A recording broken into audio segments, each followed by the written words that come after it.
അതായത് ഇപ്പോൾ വികസനം എന്ന് പറയാനായിട്ട് പ്രത്യേകിച്ചൊന്നും ഇതുവരെ ഉണ്ടായിട്ടില്ല. കാരണം ആൾക്കാരുടെ മെൻറ്റാലിറ്റീനെ എങ്ങനെ എഫക്റ്റ് ചെയ്യും എന്നുള്ള നിലയ്ക്കിരിക്കുമല്ലോ ഓരോ വികസനവും.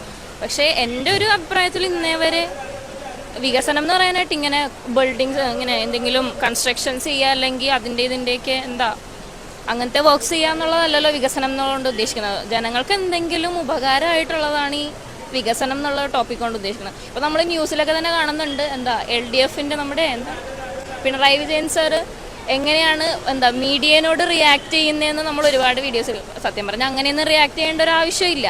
പക്ഷെ അങ്ങനെ റിയാക്ട് ചെയ്യുന്ന ആൾക്കാർ പ്രത്യേകിച്ച് ഭരണത്തിൽ വന്നുകൊണ്ട് ഉപകാരമുണ്ടെന്ന് എനിക്ക് തോന്നുന്നില്ല.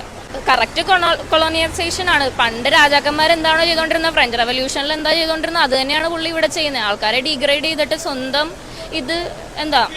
ഒപ്പീനിയൻ വളർത്തിക്കൊണ്ടുവരാൻ പറ്റുക, അല്ലാണ്ട് അത് പൊതു താല്പര്യമാണോ എന്നൊന്നും പുള്ളി ആലോചിക്കുന്നില്ല.